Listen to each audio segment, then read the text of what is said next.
Your brain is changing right now, not metaphorically, not as a vibe. Literally, the physical structure of your brain is being reshaped by the content you consume every single day. And the scariest part? Most people scrolling through 47 videos before breakfast are completely fine with that. We throw the term brain rot around like a joke. Skibbity toilet? I have so much brain rot. You laugh. Your friends laugh. You send a meme of a capybara in a hot tub. But what if it's not entirely a joke? What if something genuinely weird is happening inside your head, and scientists are only just figuring out what it is? Here's what we know about your brain. It is, without question, the most complex object in the known universe. 100 billion neurons, trillions of connections.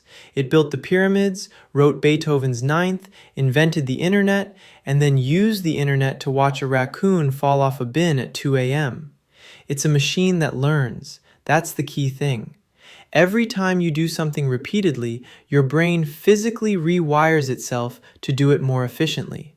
Neuroscientists call this neuroplasticity. You practice guitar, your brain grows dedicated circuits for guitar. You learn a language, new pathways form. You scroll for 3 hours. Well, here's where it gets interesting. Your brain has a chemical called dopamine.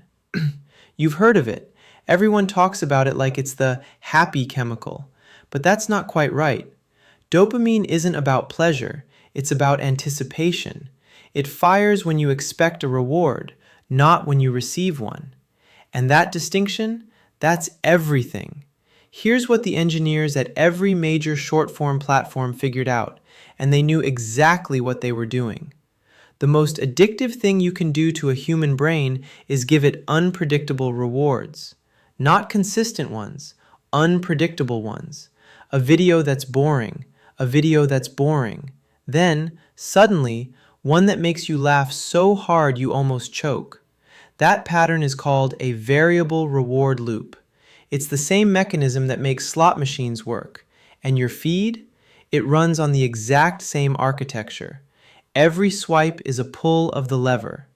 Now here's where the brain rot is a joke story starts to crack. A growing number of neuroscientists and cognitive researchers believe that chronic exposure to this kind of stimulation, fast, fragmented, endlessly novel, may be training your brain out of something really important, the ability to sit with boredom. And boredom, it turns out, is not useless. Boredom is where your brain does some of its most important work. When your brain isn't being bombarded with input, it switches into something called the default mode network. Think of it as your brain's background process. It's where you daydream, make sense of your emotions, consolidate memories, and have creative insights. But if you never let your brain reach that state, if every idle second is immediately filled with a video of someone explaining how to make carbonara while a subway surfer runs in the corner, that background process never runs. You're basically never defragging the hard drive.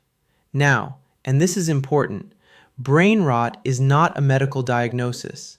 The APA doesn't recognize it. You won't find it in any clinical handbook. And the famous statistic you've probably heard, that humans now have a shorter attention span than a goldfish, scientists believe that figure is, to put it diplomatically, completely made up. But here's the thing. The absence of a catchy diagnosis doesn't mean nothing is happening. Several peer-reviewed studies from Stanford, UCSF, and others have found correlations between heavy social media use and reduced working memory, reduced ability to filter irrelevant information, and reduced performance on tasks requiring sustained focus. Correlation, not confirmed causation. Scientists are careful to say that, but the pattern keeps showing up. So what does this actually mean for you? If your brain is being trained, through repetition, through neuroplasticity, to expect constant novelty and instant stimulation, then anything that doesn't deliver that starts to feel unbearable. Reading a long article, watching a film with a slow first act, sitting in a meeting, doing literally nothing. This is why people put on a podcast to go to sleep, why there's background noise playing constantly, why even relaxing now requires content. Your brain has quietly raised its baseline. Silence used to be neutral. Now it feels like deprivation. And here's the genuinely unsettling part. The same neuroplasticity that got you here works in reverse. The brain can rewire back.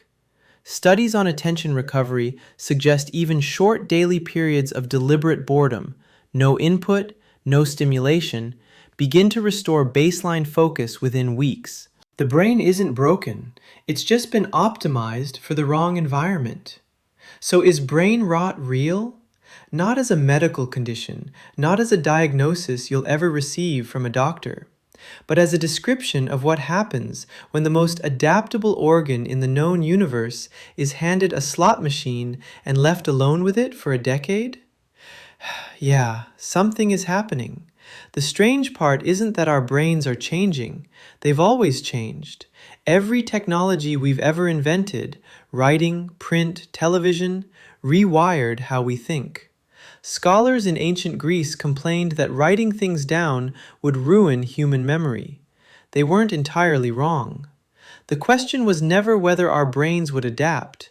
The question is whether we're the ones deciding what they're adapting to.